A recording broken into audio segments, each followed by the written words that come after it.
Avant d'être désenvasé, vraisemblablement au printemps l'an prochain, le port de la Teste a été entièrement nettoyé. Tous ces pontons en bois ont été lavés en profondeur et sans générer de pollution par l'entreprise Aneb Pro, à la demande du syndicat mixte des ports du bassin d'Arcachon, dont le directeur évoque avec nous la progression du dossier dragage à la Teste. Juste avant la saison, le syndicat mixte a souhaité mettre en sécurité l'intégralité des pontons qui existent, notamment au niveau de la Plaisance. Donc il y a une opération qui a été menée ici qui consistait à venir nettoyer les pontons existants. Régulièrement, enfin tous les ans, le bois, lorsqu'il n'est pas entretenu, devient glissant.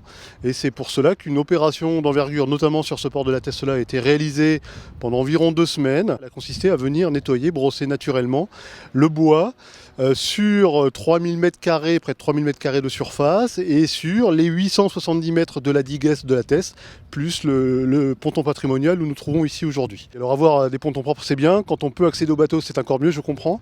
Une réunion très importante s'est tenue le 30 avril dernier dans les services de l'État à la DDTM.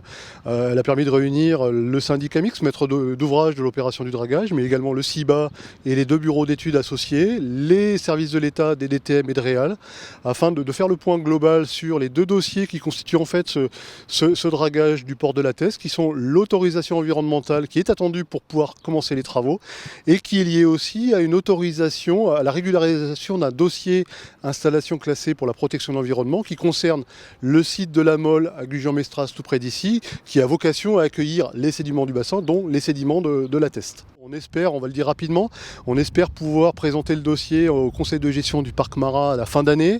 Idéalement, avoir avant cela un arrêté d'autorisation ICPE en bonne et due forme, avant, j'espère, de pouvoir commencer le dragage avant la saison prochaine.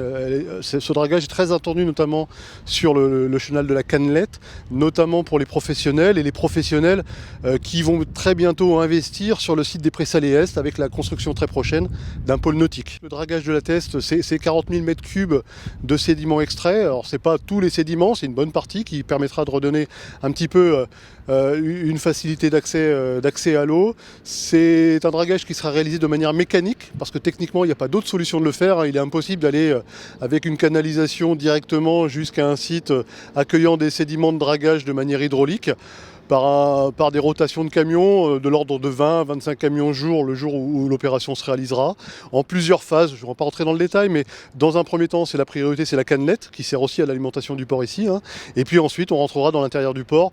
Probablement, si tout va bien, si les dossiers sont instruits et si toutes les autorisations sont détenues, on espère d'ici 1 an, voilà, pour voir au moins le début de l'opération. C'est un chantier qui a été mandaté par le syndicat mixte des ports du bassin d'Arcachon et qui a été mandaté pour une raison principale qui est celle de la sécurité. C'est vrai qu'il y avait eu peu d'entretien sur les surfaces des pontons depuis plusieurs années et donc les usagers se plaignaient régulièrement des phénomènes de glissade, voire de risques un peu plus dangereux du fait d'accéder à leur bateau. Nous avons eu à cœur de mettre en place un cahier des charges assez strict et surtout très écologique puisque nous avons utilisé des machines qui fonctionnent par un système de brossage et qui nous permettent de récupérer l'intégralité du biofilm, le biofilm étant toutes les colonisations de surface qu'il y a sur les pontons qui sont composées de mousse, de lichen, autres bactéries qui rendent ces pontons glissants et donc il nous tenait à cœur de ne surtout pas les rejeter comme des méthodes qui sont utilisées régulièrement,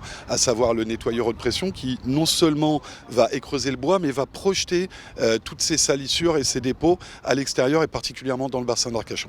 Donc le défi était là de faire une vraie rénovation profonde sans utiliser de chimie, avec une méthodologie qui nous permette de récupérer 100% des bouts qui ont été créés par le biais du nettoyage. Le résultat obtenu, il est celui que l'on souhaitait, à savoir un résultat parfait, une réduction considérable de la glissade, un bois mouillé restant toujours légèrement glissant, mais je dirais comme un pavé. Pour autant, le résultat est vraiment formidable, et pas uniquement sur l'aspect de la sécurité, mais aussi sur la perception même de la structure, à savoir des pontons qui ont retrouvé un vrai bon coup d'éclat grâce à ça.